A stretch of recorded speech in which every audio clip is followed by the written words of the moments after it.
So today is the second in our year-long series of the Dean's Grand Rounds on the future of public health. This is an important convening across all of our intellectual disciplines, across our departments and centers, how we come together for shared understanding of what the present and the forward-going issues are that will enable us to accomplish the healthy and just world we're committed to. This intellectual convening is about how we all, no matter what department we are affiliated with, see shared issues and think about how they get tackled within our disciplinary context and how we work across disciplines to solve them even more effectively. This year, the Dean's Grand Rounds are focused on how we tackle the question, issue by issue, of what it would take to accomplish the public's health. What would it take to build the healthy and just world we're committed to?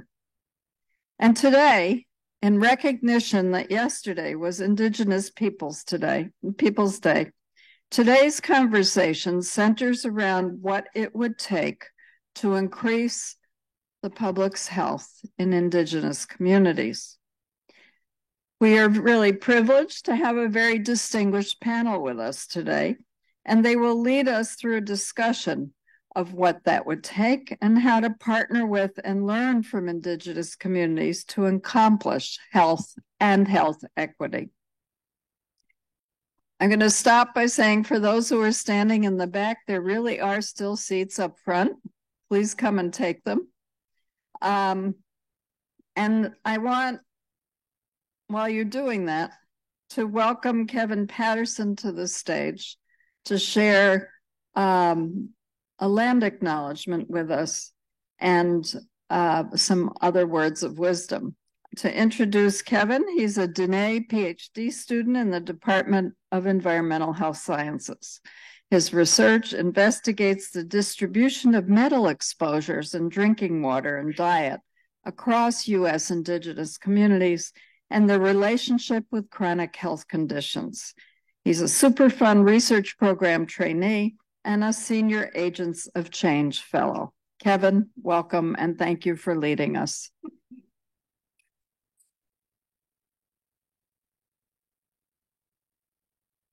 Thank you, Dean Freed.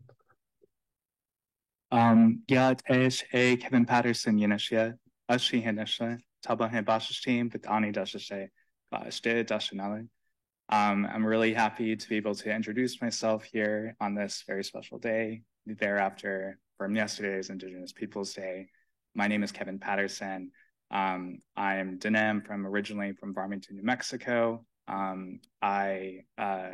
Dean Freed had said, have a lot of interest in wanting to explore what today I think we'll get much into of these exposures, disproportionate exposures that many people in my communities and the others alike experience, and how those exposures also change with the way we understand what is Indigenous in today, and the way that definition is changing with new communities and new people coming into frame into what we focus on Indigenous health.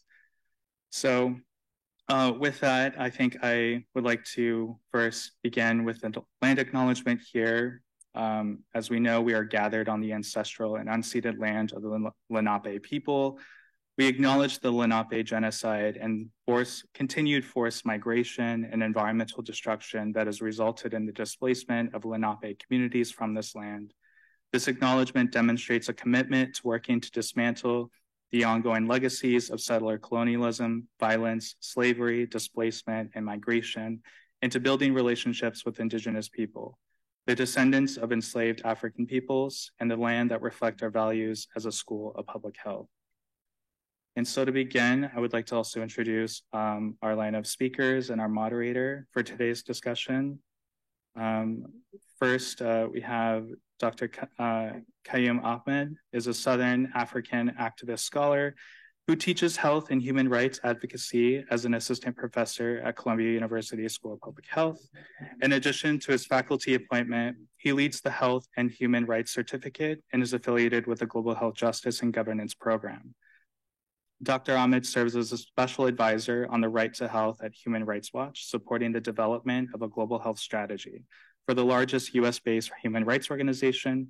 Previously, he worked on ensuring equitable global access to COVID-19 vaccines as division director at the Open Society Foundation's Public Health Program, while teaching on socioeconomic rights and decoloniality at Columbia Law School. Prior to OSF, Dr. Ahmed served as the Chief Executive Officer of the South African Human Rights Commission from 2010 to 2015. During this period, he led a team of 178 colleagues to monitor, protect, and promote human rights in South Africa and oversaw the management of nearly 45,000 human rights cases. These cases include access to socioeconomic rights, such as water, health, and education, as well as cases pertaining to discrimination based on race, sexual orientation, and disability, among others. Our next speaker, we have Hadrian Coumans, whose work is centered in empowerment, cultural continuance, and genocide healing and prevention.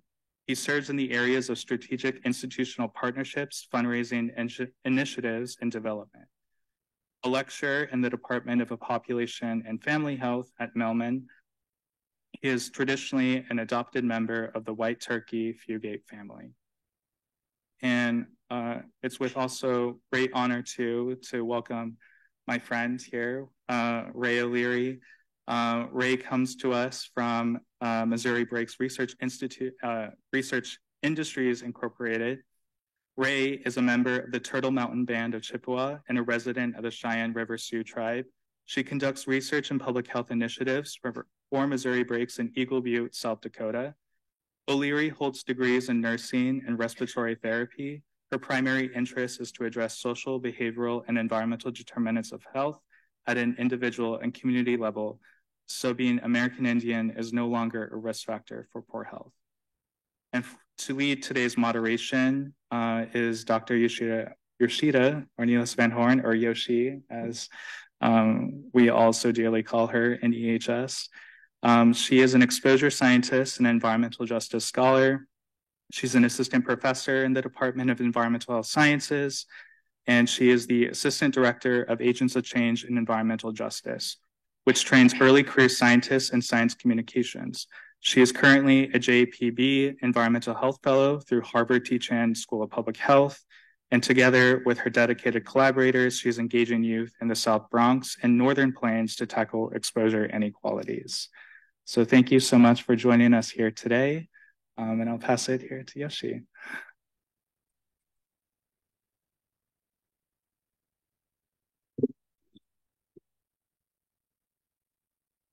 Well, welcome. Honestly, it really is a pleasure to moderate this panel. And I want to start off by introducing myself the way the Navajo elders, who I had the immense honor of learning from, taught me. Now, this way of introduction is really mostly to establish relationality and also positionality. I myself am not indigenous. I am Mexican, born of the Mexican people. I am a daughter, a sister, and my homelands are the traditional homelands of the Oram people. For today's conversation, which I really do hope you carry this into for many years to come and into your work, I'll give you some of my thoughts on the topic and then turn it over to the panel. When I originally heard that the Grand Rounds was going to be centered on Indigenous people, specifically this huge question of what would it take to increase public health among Indigenous communities, really my mind went into overdrive because I started thinking about, because for me, it's taken me a long time to understand what the Knowledge Keepers meant when they said that we are of the earth. In many ways, I am still learning, and part of that learning process also means teaching others. To be of the earth, at its core, means acknowledging that our health and the health of our non-human relatives is interconnected. To be a good relative also means rethinking how we define health, how we uplift Indigenous knowledge systems, but also how we honor and actually have a conversation that centers Indigenous people. To even begin to tackle this topic, we have to take a look and reflect at how we as individuals and members of settler institutions have perpetuated and continue to perpetuate systems of inequality on stolen land. As we sit here today at this institution of higher education, we do so knowing or at least acknowledging that education is a determinant of health. So let's talk some numbers to shed some light into the current public health education system.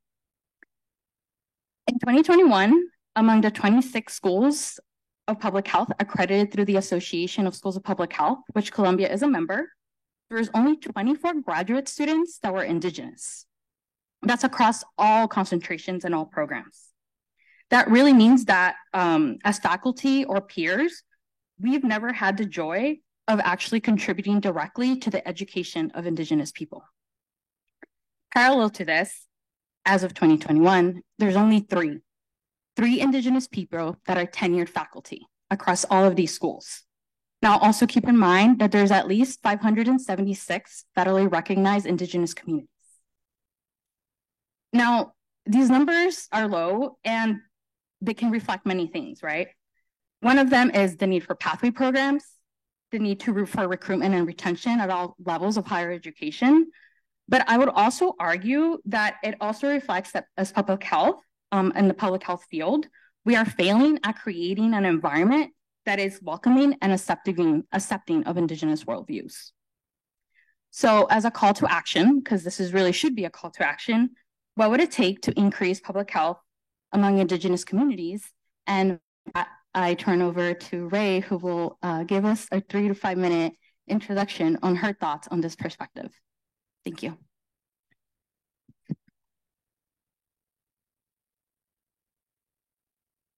Thank you, Yoshi, and beautiful introduction. Thank you for sharing the statistics that even opened my eyes, even though I see the disparities every day in my world, and also as I went through my master's degree in public health at the University of Minnesota. I'm a member of the Turtle Mountain Band of Chippewa, and my Turtle Mountain grandparents are David Grandboyce and Marie LaRock. My European grandparents are Mac Eining and Pauline Shefsky.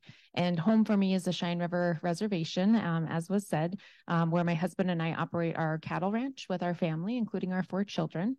In my work at Missouri Breaks, part of what brings me here is our partnership with the Columbia University Superfund Research Project, where we're investigating arsenic and uranium in groundwater. Not only the problem, also solutions to that too, and potential remediation. So we're grateful for that partnership and what that can do to contribute to this whole topic of health equity, right? So I believe that accomplishing health equity for Indigenous populations needs to begin with the root cause of health equity. And it would be an error to not acknowledge the events of the week and Indigenous Peoples Day, formerly Columbus Day, as we all know. And I believe truly that the root cause for many of the health disparities that Indigenous populations face comes back to colonization, right? Pre-contact, my ancestors' primary health threats were malnutrition and infectious disease, but following colonization, rates of disease and death became catastrophic. That included the colonization forces or forced removal from ancestral lands to reservations, of course, loss of traditional diets in that process, loss of access to plant medicine that the populations relied on to keep themselves healthy. And then, of course, the introduction of federal food commodity programs that introduced diets and flour and sugar and other substances that were not traditional parts of Indigenous diets. Then, of course, there's the new infectious diseases like smallpox, assimilation processes, and the boarding school era, where federal government sought to kill the Indian and save the man. If you haven't heard of that, please look it up and educate yourself. The federal government's failure to fulfill our treaty rights to healthcare, and that's ongoing to this day. And sadly, this all resulted in historical trauma that now manifests itself in the form of poverty, addiction, obesity, and physical and mental illnesses. So kind of a grim picture but I feel like we have to have this foundational understanding of the issues that we face to really have a good, realistic conversation about what it's going to take to create change. So today in 2023, based on my zip code 57625 on the Cheyenne River Reservation, my life expectancy as a Native woman is 65. That's the same life expectancy that my Caucasian grandmother had in the 1940s when she was a young woman. Just think about that for a minute. This is my why. This is why I'm here. This is why I show up to work and do the work that I do every day.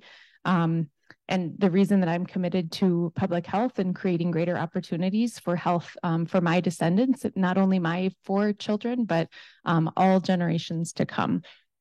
And from my worldview, to achieve health equity, Native people need community-led solutions supported by sovereign tribal nations as well as the federal government. So on the federal side, what we need is policies and systems that promote health, like improved food programs, adequately funded and staffed healthcare systems, and land back, to name a few. On the tribal side, what we need is policies and systems that establish food sovereignty, reclaiming traditional medicine and its use in both in conjunction with Western medicines. And we also need to advance efforts to protect Mother Earth, which is Unchimaka in the Lakota language, to help us address climate change. So achieving health equity must be comprehensive and start with prevention of disease from infancy to create equal opportunities to health. Health equity also requires early diagnosis and proper treatment. I can tell you countless stories of my relatives and friends who have been misdiagnosed and mistreated in the Indian Health Service system and led to their demise because of poor healthcare systems. If you're interested in looking up data on the federal funding to healthcare systems, it basically the Indian Health Service is the least funded per capita, below even prison systems. So these are the systems that we rely on to promote health, and they're not adequately funded. We've got to see some change in that before we can realize health equity for Indigenous populations in the Americas.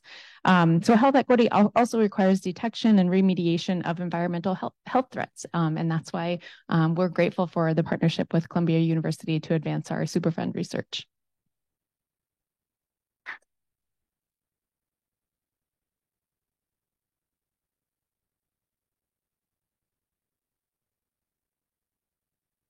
Good morning. Still morning. So thank you very much.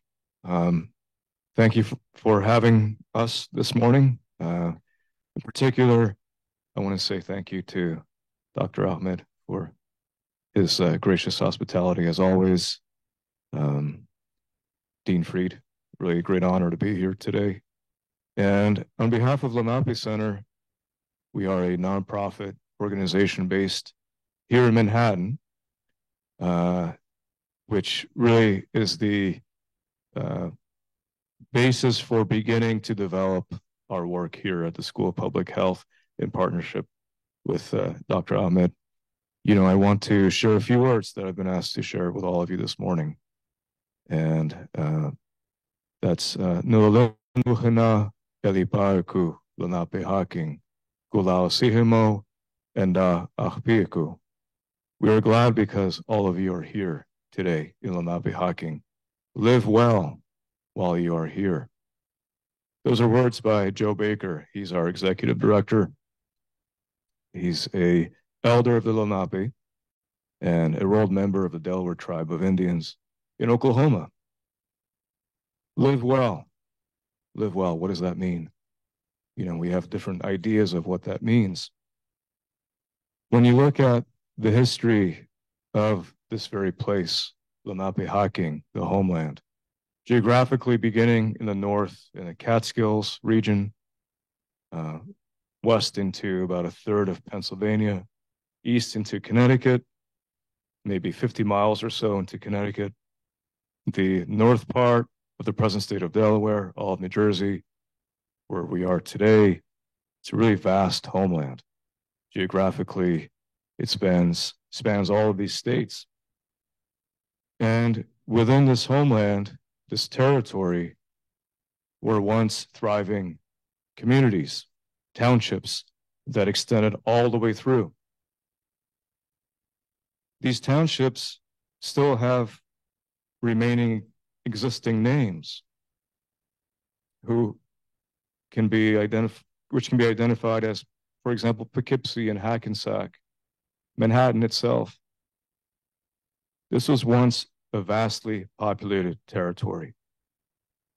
And within this territory are unique geographic attributes and qualities.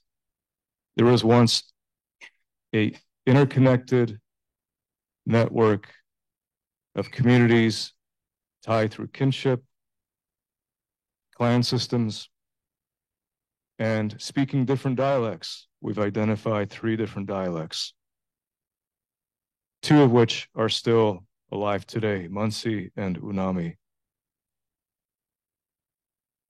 Now take a moment to, again, imagine this territory prior to colonization that began in 1609. Fast forward to 1853, and the largest group of Lenape, by then known as the Delaware, numbered fewer than 900 individuals, 25 or so families.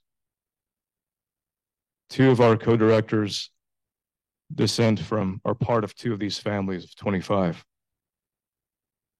There's no other word than genocide to describe what happened here. A history of forced removal.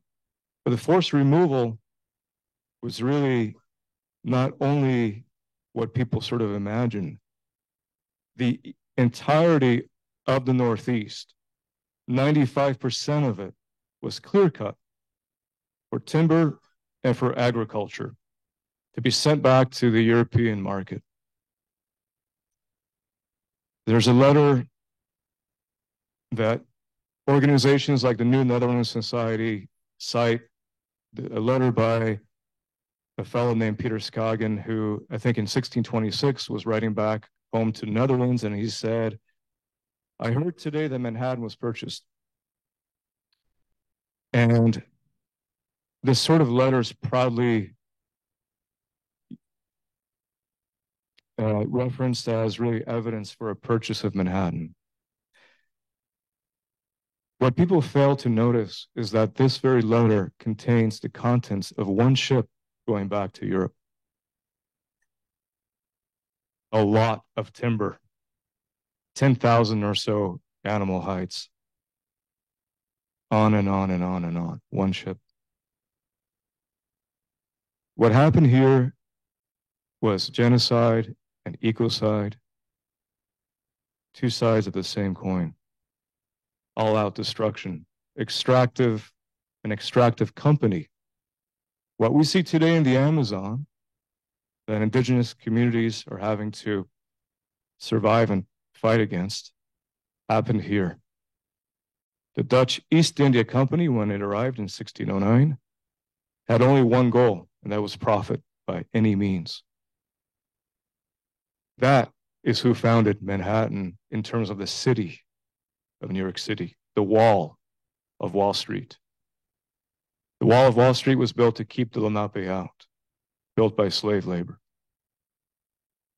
Lenape people were taken, enslaved, sent to different international posts of the Dutch East India Company, including in Curacao in the Caribbean. We know that the neighboring nation, the Pequot Nation, has identified relatives in the Caribbean from that time period. And this is just the beginning, folks. This doesn't even begin to talk about the forced removal all the way out west to arriving in Oklahoma in the mid-19th century. This history has yet to be really recognized. And yet, today we have the Lenape diaspora, members who are part of 5 nations, 3 in the US, 2 in Canada, a population of about 15,000, 10,000 or so who are members of Delaware Tribe, the largest nation of Lenape.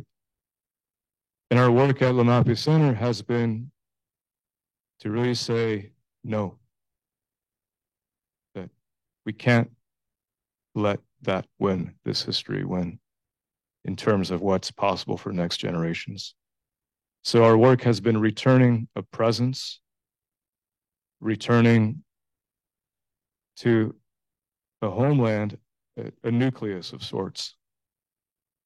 And this work has meant to fill a vacuum and a void left by this history of colonization and settler colonialism and erasure and the rendering invisible.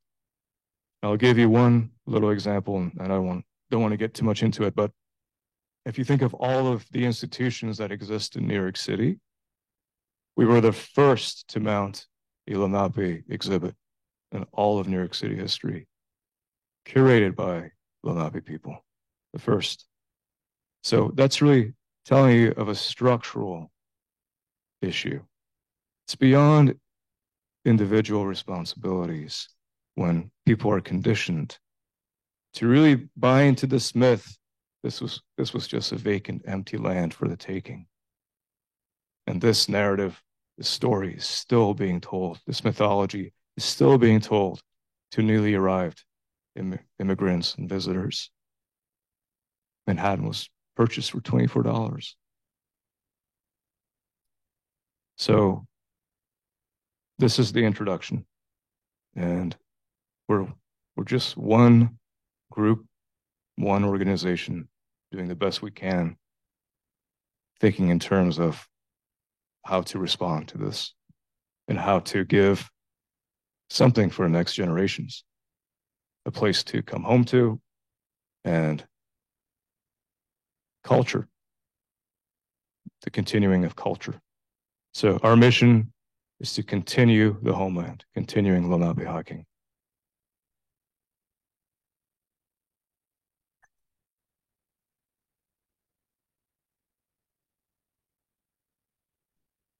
So I want to build on what a number of you have already indicated in far more eloquent ways than I'm able to articulate. But I want to start off with one of my favorite poets of all time, Natalie Diaz, which is required reading in all of my classes.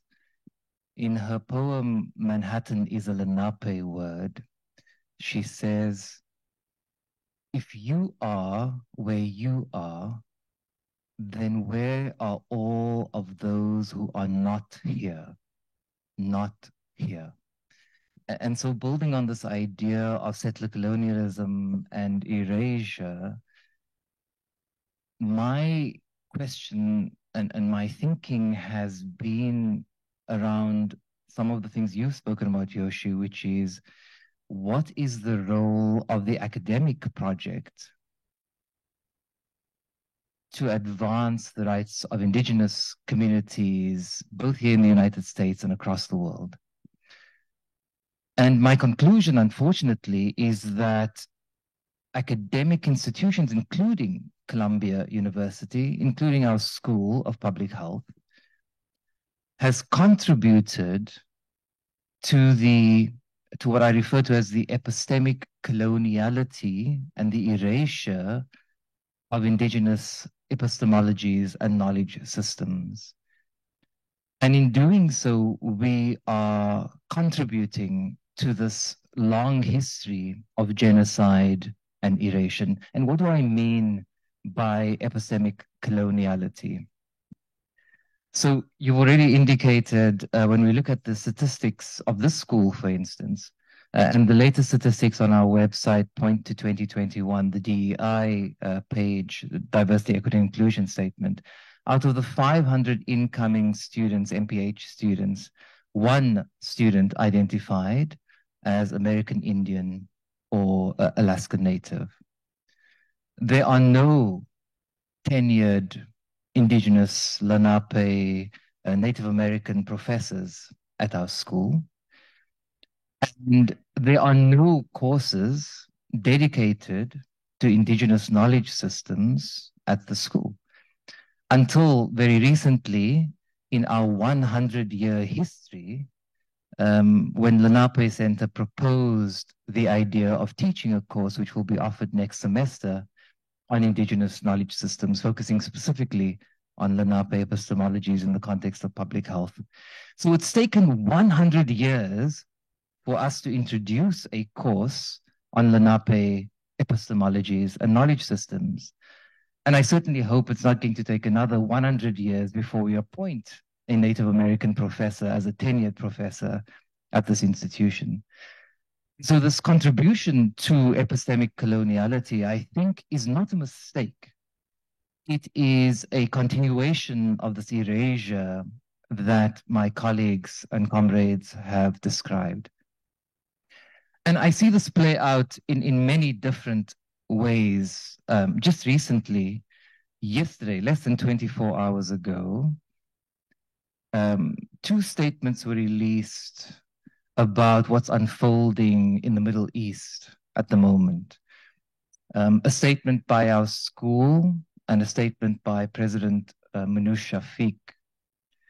And if you look at those two statements, and I won't go into the substance or the details of the statements on the crisis in the Middle East, but you'll notice that the word Palestine and Palestinians doesn't appear anywhere in those statements. So talk about the epistemic coloniality and the erasure of an indigenous group in these statements that are made by our institution. And it's really a continuation of the way in which universities, in the words of Mahmoud Mamdani, continue to be the center of knowledge production and how we use our power in the perpetuation of that erasure. And so the question becomes, what can we do and what must we do as an institution, as an academic project, to move away from this idea of epistemic coloniality and erasure? And I think there are a couple of things that we could potentially think through. The one is introducing far more courses and into the core curriculum centered on indigenous knowledge systems and Lenape epistemologies is certainly one way of doing this. I think the other is ensuring that we not pay lip service to a land acknowledgement without actually implementing the spirit of what that land acknowledgement means. We engage in this performance of land acknowledgements without fully understanding our connection to the land that we are occupying, land that was stolen through genocide from the Lenape people. And so I think we need to move beyond the performance of land acknowledgements, of making commitments to indigenous communities at this institution and actually giving effect to that. And one idea I've been discussing with my students is this school takes its name from Joseph Mailman. And in my very first lecture, I always ask students, does anyone know who Mailman is? And not a single student knows who this person is. But essentially, he donated a huge sum of money to the university a couple of years ago. And so we now take our name from Joseph Mailman, seems like a nice guy, but no discernible connection to public health whatsoever. And so could we think about renaming the school the Lenape School of Public Health? I think that might be a good place to start. Thank you.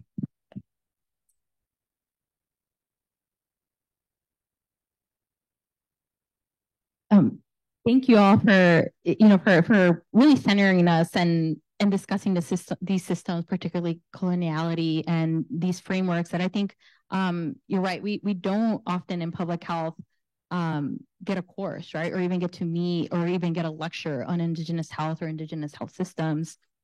And one of the things I've sort of found over the years, and maybe this isn't in your work, that when people ask us to talk about indigenous health or work with indigenous people, they sort of have this their inclination is to just, it's all one group, it's all one framework.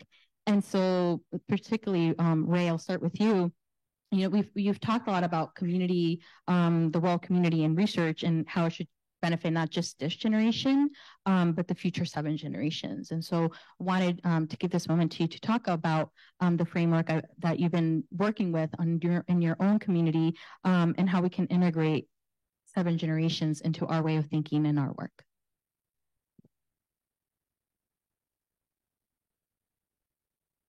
Thanks for the question, Yoshi. So for anyone not familiar with the 7 generations mindset, interestingly, this is a belief, a practice, a mindset, I guess, that lives on through many indigenous populations. Of course, it has different names and different versions, but it can be found in many different indigenous cultures. And the idea, at least from the Lakota perspective, is that it's our responsibility living in today's generation to learn from our ancestors from 7 generations behind us. So in everything that we do, think through, what are my ancestors telling me? What have they, what foundation have they laid for me to move forward in a good way? But then also to look ahead 7 generations to make sure that we're laying a good foundation and framework and building blocks, I guess, for all of the generations to come beyond us. So that's essentially what the 7 generation mindset is. And I also want to mention that there's some other beliefs and terms that apply here to this idea of health equity in indigenous populations. One of them is Mitakuye Oyasin, and that basically translates to we are all related. And when we say we and all our relations, it's not just human relations. It's the animals, the plants, the Mother Earth, Unchimaka. And it's our duty to not only protect each other, but to protect all living things, Mitakuye Oyasin. So that's something that I take really to heart in my work, to challenging when we think of public health, right? Typically we just think of human health, but integrating all living things into everything that we do, because obviously environmental health has a big role in human health. And I think that when it comes to establishing partnerships, I do have a slide of a framework we've been working on that I believe can be displayed here. And this is kind of something that's been a work in progress, but I think that tribal nations recognize that this is not something that we can do alone, nor should we. There are experts in the fields that we need to rely on. And there's obviously disparities in indigenous people being in the spaces of academia, but there's also a lot of knowledge and information that we can learn from the tribal partners that we have. So this is just kind of a structure, I guess, of thinking through the roles of both the community or the tribal community partners, as well as external researchers like Columbia University at all levels, starting with the research concept and study design. So we know that there's actually a need for the research that's being proposed. I think sometimes it takes a little humility also to say, okay, we're having this opportunity from an institution, a university, but maybe it doesn't fit our tribal needs, but I'm sure there's another tribe out there that does have that need. And that kind of gets to this idea that indigenous is all encompassing term, right, for all indigenous people. But of the 500 plus federally recognized tribes, plus state recognized tribes, every situation is unique. Every population and culture is unique, and they all have different unique needs. So that's something that needs to be considered when we're looking at partnerships, not just, hey, here's this willing partner, but does this actually fulfill a need for that community? And then data handling, that's something that every tribe is going to have unique procedures and policies when it comes to data handling, but the core belief needs to be that the data is owned by the tribes. Some tribes are more progressive than others in the sense that they have existing documents and policies and agreements that are required for research partners to abide by, and others are more loose and kind of figuring that out as they go. But it's important that our partners are taking that ownership to learn that those processes and those expectations on themselves. And, not only when it comes to like doing research and partnerships in a good way, but all things with Indigenous culture is learning the history that's relevant, learning who the people are and what their relationality is, and getting to know the communities, going to the communities themselves. I think that's critical in a strong partnership. And then, of course, in dissemination, this is something I'm really passionate about, because I think that oftentimes we place a lot of emphasis on that publication, right? Like once it's published, it's official, other people can use it. But hitting pause for a moment before we even get to that point and saying, how does this knowledge or the new information, the data, benefit the tribal community? And what is our duty to make sure that that information is embedded in that tribal community, not just for today, not just at a one-time presentation or giving a one-time report to the tribal health director, but what's a way that I can make this information live on for generations, right? So this is not just a checkbox of, yep, we gave it back to the tribal community, but an ongoing commitment, an ongoing process towards sustainable outcomes, right? And sometimes that involves policy and procedural and systemic changes.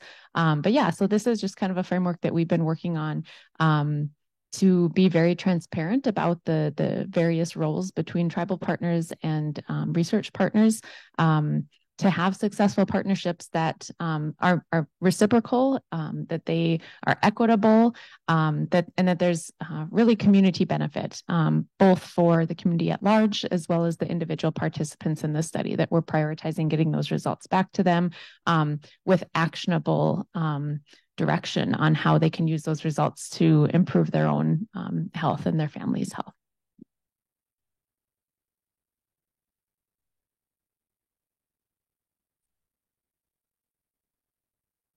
Thank you. I think one of the, in our original meeting when we discussed some of these systems, we kind of brought up that public health, there's been this introduction of what we'll call new frameworks for health. You might have heard it as planetary health or One Health, but these really are actually rooted in indigenous knowledge systems and health and beliefs. And so I think it'd be a missed opportunity not to at least make that connection, right? That these are sort of new thoughts that allegedly new thoughts, but they actually have a deeper history and meaning. And so I want to turn to Hadrian and Dr. Ahmed, and this is also future reading for all of you, that highly recommended. You're both authors of this new paper, Reimagining the Right to Health Through Lenape Epistemologies. I can never pronounce that word. I'll just say knowledge systems. And so in this article, what struck me is that you talked about this framework of the Lenape way of life, and particularly centering the idea of regeneration. And so, Hadrian, for you to start us off, what is the idea of regeneration, and how can we uplift it and reimagine it for the right to human health? Thank you. So I think I'll give a very specific example. In 1970s, there was a Lenape elder named Nora Thompson Dean, who was really a visionary, and she was a traditional medicine person, fluent speaker. Her knowledge and her guidance really is our guiding light today. And she sent Lenape corn seeds and beans to a seed bank for safekeeping. 4 years ago, Joe found those seeds. They were specific seeds to Lenape hiking. It's a bluish, purple, black corn, beans as well. And we've returned those seeds to the homeland in partnership with Farm Hub in the Hudson Valley. With really a handful of seeds, year after year, we began to scale up the size of this seed project. And along with that was the necessity for the required ceremonies and gatherings. So the Lenape bean dance song was returned, and community gathered, and harvest came about. So suddenly you have culture that's being lived. not abstract, not in a museum, not only in a book, but really being experienced and lived. Last year, we had a family of bears who came down from the hills. It was really severe drought, and they ate pretty much all of the corn. And they didn't touch the other corn, the regular corn. They just ate the Lenape corn. And, you know, we thought, well, maybe they remember from a long time ago. Some of this agricultural area is also being utilized by another nation, members of the Mohawk Nation. And when some of these songs were shared, some of the people there remembered those songs and said, you know, we have those songs too. They came from the Lenape. This was the 1700s. This is regeneration. And if we can continue to do this and bring in more community members, teach the songs, teach the histories, teach the whole traditional agricultural processes, singing to the plants, all of that. Also, it really aligns with the traditional understanding of food and healthy food, food that is pure. And that's really hard to come by today. So.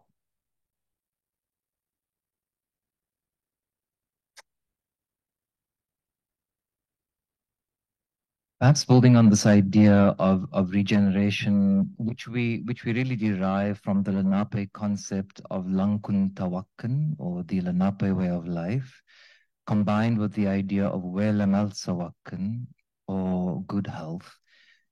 What I've encountered in working with Lenape scholars and elders on these concepts, as well as the work I do with other indigenous communities across the world, with the Khoi and the San communities in South Africa, the indigenous Chamorro people I work with in Guam, which is a colony of the United States in the Pacific, as well as with the Navajo Nation, is that indigenous communities have these, as you said, concepts that have existed for centuries that are now being discovered because of the climate crisis and the recognition that we can't talk about human health without talking about the health of the planet.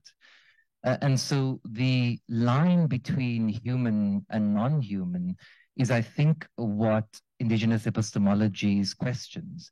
In Euro-American traditions and in the traditions that I've been taught as a human rights lawyer, we often focus on the human in human rights. It's a very anthropocentric worldview that we apply to thinking about the right to health.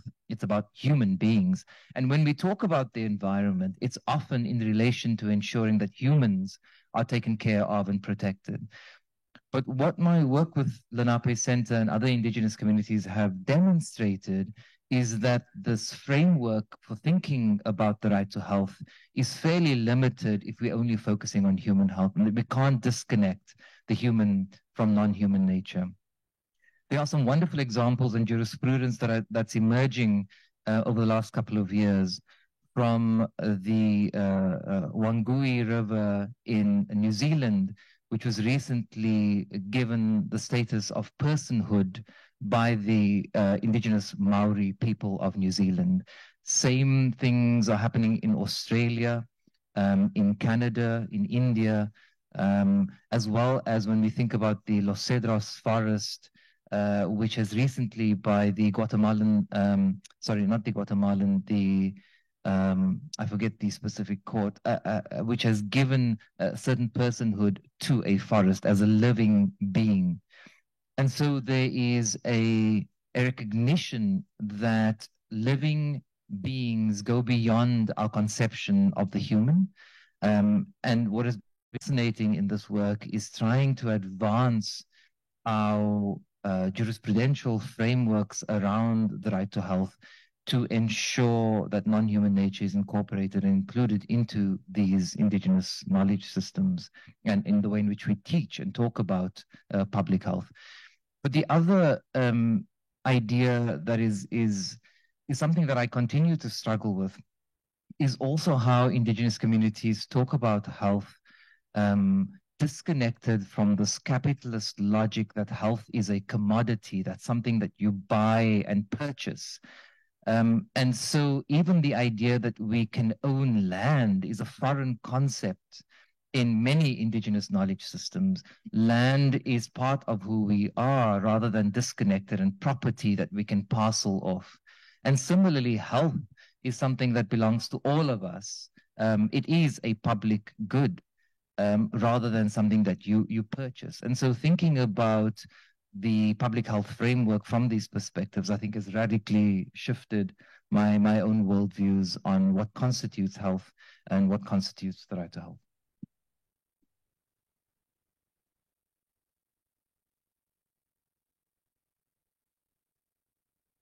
My mind with with the words you shared really goes into not just learning about this, but also sustaining it. And so I know we're coming up on time for when we'll open up to the audience questions. So I'll sort of do this combo, and Ray, we'll have you go first, and then Hadrian before we turn it over to the audience.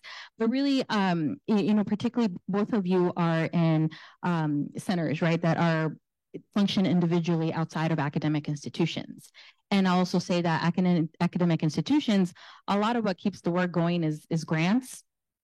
And once the grant ends, your work ends, which is really a shame. And there has been a lot of conversations about how we actually keep the work that we love going, regardless of that funding. And so, Ray, can you share some thoughts on Missouri Breaks and really what we can do, or what would be more helpful for one supporting and sustaining the work that you do? Yeah, thank you for asking. I think that, of course, it starts from the top at NIH and these RFAs that we get that are so limiting and require us to check all of their boxes and none of our own boxes, right, are really challenging to work within, especially for that sustainability piece. So that's where I think we all have to get creative together about funding sources. And I think we also need to push back a little bit within the federal structure. There's the Tribal Office of Research within NIH, and I think there's some opportunity there to advocate for the needs for more sustainable funding opportunities when partnering with any community, though. This goes beyond just Indigenous tribal nations, right? There needs to be an opportunity within grants to have a built-in year, maybe within an R01, where we can say the last year is all about dissemination and local community impact. Of course, that's something that we all maybe can work on together. That doesn't solve all of our problems, but I feel like from the academic side, I think really investing in capacity building along the way is critical for that sustainable impact that can be made in communities. If this is something where, from an outsider perspective, the people are coming in to do the work and taking that data elsewhere, that's not building capacity locally. But if we can get our research staff trained in all of the processes, I had an opportunity today to visit the Metals Lab, which was an amazing opportunity. But as I'm seeing all these machines and instruments and knowledge shared, I think, how can we do this in our own community? Maybe at a smaller scale. We don't need the whole of the picture because we rely on all of you for that. But I think finding those opportunities to build capacity, and I really think it also sustainability comes in working with the youth. So thinking about how we can drill down the key findings of our work into something actionable that we can put in the hands of the next generation to get passionate about and maybe pursue a career in someday. I think that's really the key to sustainable partnerships and impact in Indigenous tribal nations.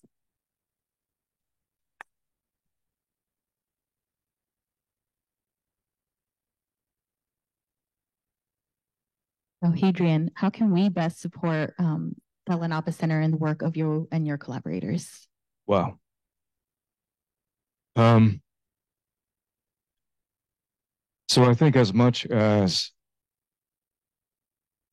there's a history in academia, in public health, and social work, and medicine as a sort of like applying internal methodologies that this is to help exterior peoples. I think a lot of the work has to begin here by really beginning to revisit even very simple ideas such as, is Earth living? What does it mean, a territory? What is this land acknowledgement really saying? Because to simply point to indigenous concepts, part of knowledge systems, and incorporating them in existing systems that are foundationally not aligned is really just prescriptive. And so it really almost calls for a whole developing of an institute within a school such as Mailman, that there isn't only a course, there isn't only the idea of introduction of acknowledging where we are, but the regeneration of this knowledge system through community, through practice, and recognizing that these knowledge systems and these cultures are as valid and need to be given their rightful place. There's even in examples of historians who sort of assume that the first laws came from Europe or were imposed here.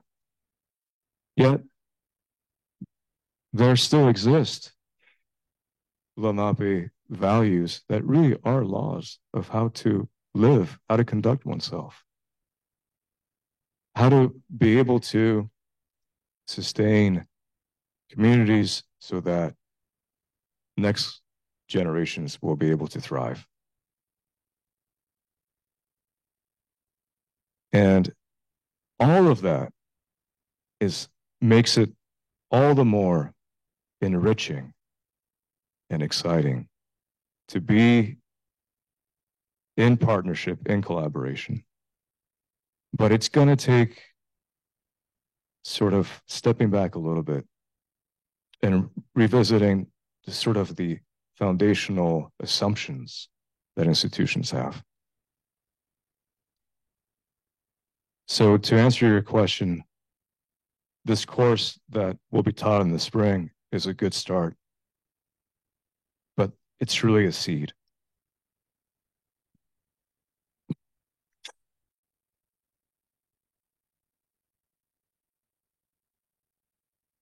And really want to give you a handle for kicking us off in this conversation. And this is Grand Rounds, and part of Grand Rounds is opening it up for engaging in conversation with attendees. So hopefully, I'll walk over to raise hands if anyone has any open questions. I'm sure we can keep here the conversation going too, but really want to give you all an opportunity to ask your own questions and discussion.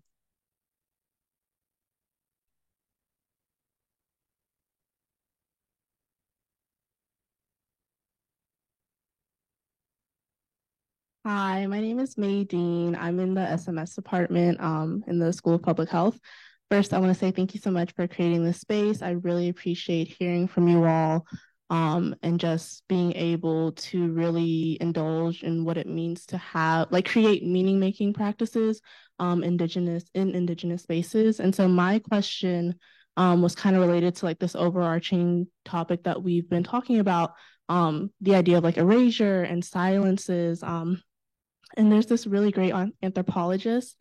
He's a Haitian anthropologist by the name of Michel Trulot, and he talks about how silences aren't accidental; they're continuously reproduced and manufactured. And so I was kind of curious, could you share some more examples in your work where you've been able to recover these silences from our communities, but in indigenous communities, but in a way that isn't extractivist and doesn't simply take that knowledge, but continues to support like the community's ability to sustain like their own epistemic practices and things like that.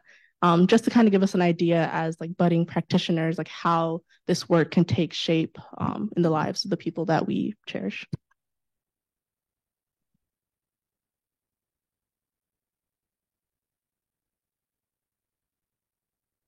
So I think I have one example that might address your question. And if I have to first back up a bit and share some traditional teachings that have been passed on to me by Lakshmi Dana Dupree, who's been a mentor. And a lot of my work has revolved around tobacco. And that's very complicated for many indigenous populations in the United States, because a lot of them have traditional tobacco. But of course, now there's commercialized and manufactured tobacco that has this kind of conflicting space. And one thing that comes to mind as far as the idea of silencing and erasure is giving the tribal communities and those leaders and those knowledge holders a space to share and to teach, not only within our communities, but beyond that. So one thing that we've done is have a Chinchasha, which is the traditional tobacco name in Lakota, have a Chinchasha retreat where we take local members out into the environment. It usually happens in the bitter cold January months, and we're doing hands-on learning to revitalize that practice. We've also planted Chinchasha, kind of this idea of regeneration, to make it more accessible. And of course, because of climate change, it's a lot more scarce than it used to be. So that's something that we're working to reclaim in our local community. And I think kind of along with that, there's some teachings that come back to climate change too. And I think, again, just giving those opportunity for voices from the local community. The teaching is that everything that exists on Earth also exists in the Star Nation. So we can learn so much from the stars and the changes that happen throughout the years. There's also a lot of traditional protocols around weather when it comes to harvesting many plants. For Chinchasha, the traditional tobacco, it can only be harvested when the thunder beings leave. So basically, when the weather starts turning cold and the thunder and the storms stop, and then it can no longer be harvested after the thunder beings return in the springtime. But due to climate change, that season's getting shorter, right? So we're having to get more creative about that harvesting process and still do it in a good way. But I think kind of bringing it back to this this bridge of giving those local voices a space to share and to teach and to reclaim some of those practices. We also are using Chinchasha right here on the Columbia University campus as an honoring and an offering to our mice relatives who are being sacrificed for the Superfund research project. And that's something that we were able to provide instruction and the actual physical sacred plant itself to the partners here so they can use it in a way that is respectful to the culture and kind of learn along with us to reclaim those practices and make sure that we're doing this work in a good way. So just I'm not sure if that quite gets to your question, but I mean, I think it's one real life example that I'm able to share to I guess, undo the silencing, right? And empower those traditional practices, not only in the communities, but with our partners as well.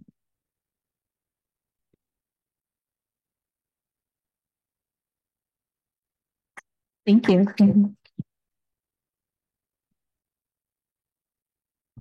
Good morning. Thank you, panelists, for sharing your wonderful thoughts, and congrats, Professor, for your appointment as the research scientist in Harvard. And I had a lot of questions, but something on the lines of regeneration. So I would like to know if it is possible or if it is practical to incorporate the indigenous regeneration practices into the modern society. And if it is so, how can we effectively convey to the larger population that there is much to learn from traditional knowledge? And one more question is, how can we make people understand that what we are building upon today is often having its roots in the very foundation that the indigenous communities had identified, And even if they are not always specified in the language that the Western community is now speaking.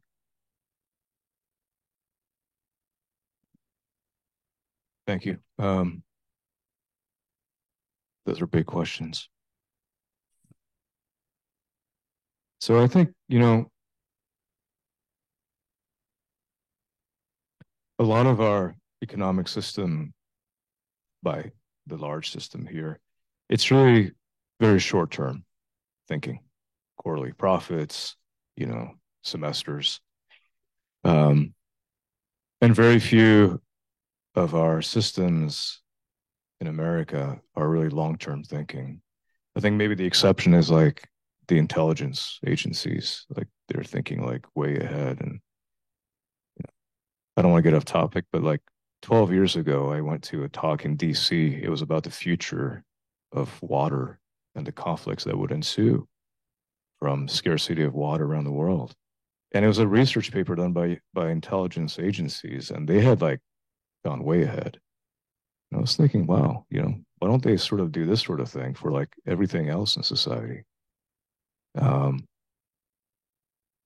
So it goes back to this idea also, and forgive me if I'm going a little bit off tangent, but even Columbus Day now turned to Indigenous Peoples Day. Okay, it's a day, but what about the place? What about what continues to happen here and not happen here? I think a lot of what really we're pointing to is to come to a realization that there is and has been this sort of cognitive dissonance in society, and to really awaken to where we are physically, the air we breathe, the water we drink, the relationships we have, the food we consume, how we treat one another within groups and outside of groups.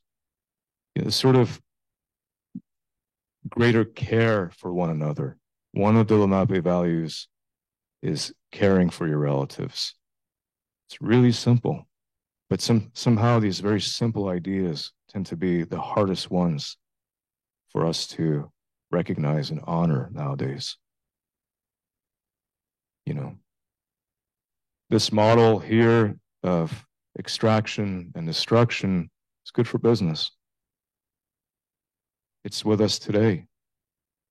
How dysfunctional are we in this sort of system of politics? What about the kids? So returning these ideas and continuing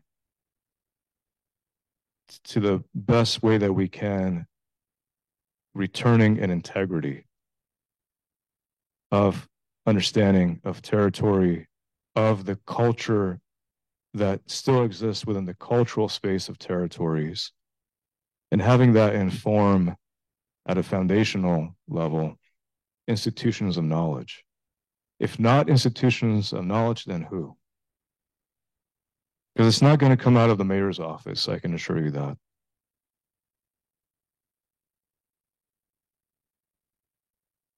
And an indirect answer to your question.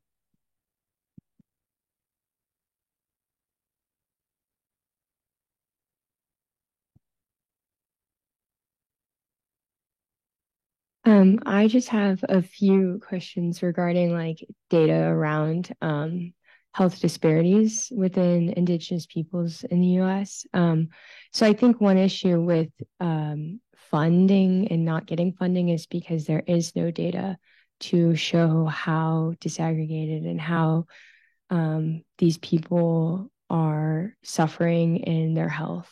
And I feel like I don't know, I feel like there's got to be some type of change in like even coming from the NIH, because they're the ones that fund, but they're not going to give funds to people trying to do this research when there's no basis data to prove like they actually are, more obese than the rest of the US, or like some type of cancer rate. So I think like, how do you think we can move forward in trying to get data? Because I feel like that's a very big issue, and it has been a big issue. And I just would like for you to describe how you think that could change.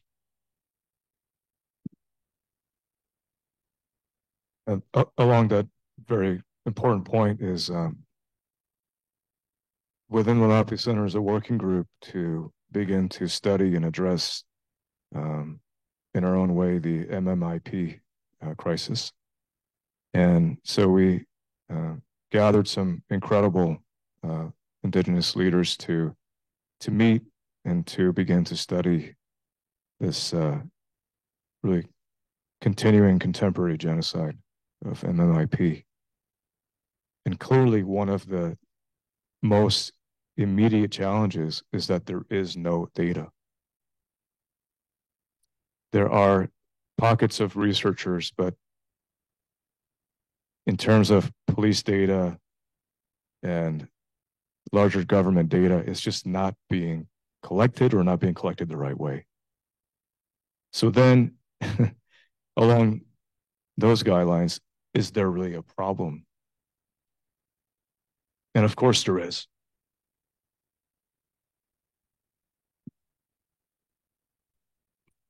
I'm going to push back a little bit on that one because I feel like there is data. It's just not shared in a meaningful way. So I think that I have a couple examples for this. And I think oftentimes publicly available data sets like BRFIS, for example, they generally in states that have higher indigenous populations, they oversample Native American people. That data exists, but it's sitting there. It's not gone through IRBs. It's not considered human subjects research because they don't follow a consent form. They haven't received approval from the tribes even to conduct the data.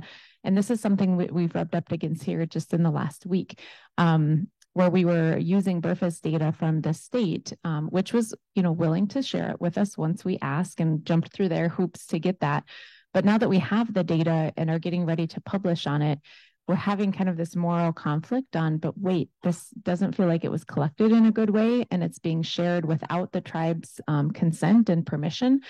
So we're now at this point where we're conflicted on what we do with this information. And what we've decided to do is take that information that we learned from the BRFIS data set back to the tribes and put it in their hands to say, here's what we've learned. Do you want this published about your people? So I think that oftentimes it does exist. It's maybe just not in the right hands or accessible to the right hands. And I also want to share a bit about pass-through dollars. So I feel like oftentimes like the BRFIS data, for example, may be used by state departments of health to get pass-through dollars from CDC, for example. CDC gives the state departments of health this pocket of money to address certain issues like tobacco. And then the state will pass those dollars down to the tribal communities, but we have to apply for it. We have to use their data. They get the funds because of the disparity that exists in the state with Native people, but yet it's not getting into the right hands to actually create change. So I think that oftentimes it's more of a data sharing issue than it is an issue of the data existing in the first place. I don't know whether this is time, but I just want to completely agree with you. I've reread your paper on this particular issue, which I just graded a few minutes before we started the grand rounds. You got a good grade, by the way, don't worry. But I also want to push back on this idea that there isn't data and that we need more data to show the disparities. I mean, we know that Native Americans have the lowest life expectancy, reduced by 6.5 years during COVID, highest maternal mortality, highest dropout rate out of schools, highest poverty rates. And I feel like that data is a sufficient basis for us to move toward action. And the fact that we've failed to do so is really not a reflection of the lack of data, but the deliberate unwillingness to do something about the issue. And I feel like conversations about data sometimes detracts from the lack of political will to ensure that Indigenous communities are given the kind of respect and diligence and attention that other communities have received across this country and across the world. So yeah, also want to support exactly what you said. Thanks. Great question, though, and don't want to like diffuse your enthusiasm for this conversation. I mean, I think it needs to continue to be elevated, right? So thank you for bringing that up. And I'll just close out some thoughts on this for particularly data and I think, yeah, I would agree that there is data, and then it also depends on what it's intended use for. And I think particularly in the last few years, there's been a lot more discourse of particularly around the genomics or All of Us program and those really big cohorts that are sort of, I'll call it hoarding resources and hoarding data.